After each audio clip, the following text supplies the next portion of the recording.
Good morning. Mark day 7, chapters 13 and 14. I'm going to read to you from chapter 14, verse 12. Now on the first day of unleavened bread, when they killed the Passover lamb, his disciples said to him, "Where do you want us to go and prepare, that you may eat the Passover?" And he sent out two of his disciples and said to them, "Go into the city, and a man will meet you carrying a pitcher of water. Follow him. Wherever he goes in, say to the master of the house, 'The teacher says, where is the guest room in which I may eat the Passover with my disciples?' Then he will show you a large upper room, furnished and prepared. There make ready for us." So his disciples went out and came into the city, and they found it just as he had said to them. And they prepared the Passover. The disciples want to know, where should we prepare the Passover? Give us the physical address. Okay, and so why doesn't Jesus say, well, it's 123 Banana Street, you go down there, you turn right, you turn left, and then it's the second house on the right. Jesus tells them to do something that requires faith. He says, go into the city, and you'll see a man carrying a pitcher of water. Follow him. Okay, so why do that? And I think I want to give three answers to the question. The first answer is that if God revealed everything to you about your future and what it's all going to look like, you wouldn't know how to get there anyway. It's better, it's expedient that he just tell you what the next step is, that you know what to do for today. And I believe that if you're seeking God in prayer and you're in his word and you're trusting him, that he will make it known what you need to do today.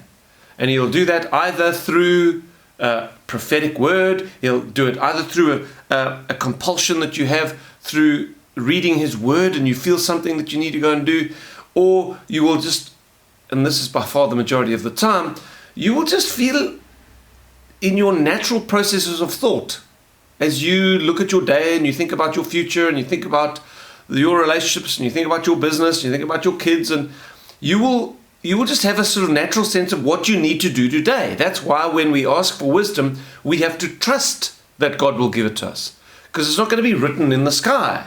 It's just going to be something we feel. We got to trust that's from God. That's what faith is. If I've prayed, I've got to trust that what I'm feeling is from God.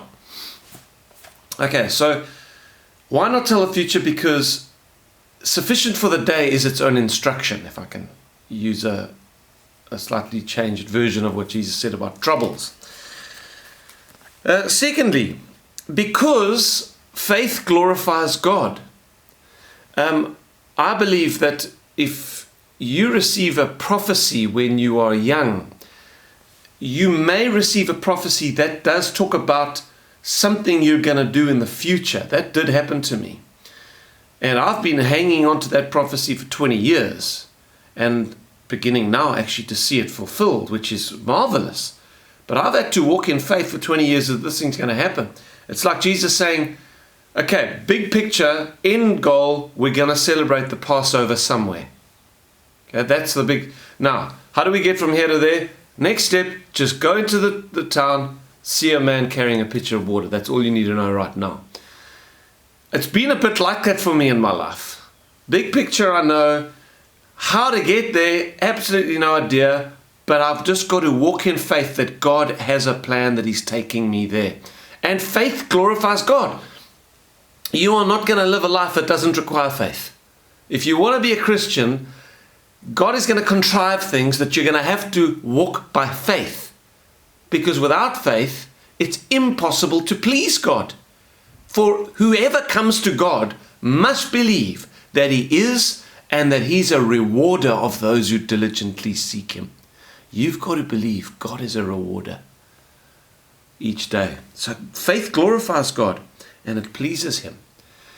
And then the third reason I think God doesn't just tell you the whole roadmap for your life is it is a gift to live a life of adventure. Part of what makes adventure is that you don't know what's coming next. And if you could just take a deep breath, trust that you are in the hands of a supremely infinitely powerful, wise, loving Father who wants you to have fun, who wants you to have adventure, who wants you to enjoy the journey of life with him. Man, so many of the fears would just be dispelled. Why do you fear? Says Jesus so many times. It's like, you could have walked on water, Peter. It would have been so much fun. Why did you fear? I honestly read that passage in that light. Jesus with a smile on his face. It could have been the adventure of a lifetime. And it's a bit like that with our lives when we don't know what's coming, but we trust God for today. Embrace the fact that you don't know what the next step is, but that he does. It's an adventure. Let me tell you, walking with God is the greatest privilege. It's walking with a God who has a plan, that your life has meaning, it has purpose, and he's writing a story every single day you live. If you are seeking him and walking with him, he's busy writing an incredible story. Enjoy it. Right, God bless you. See you tomorrow. Maybe. If the adventure takes us there. All right, God bless you.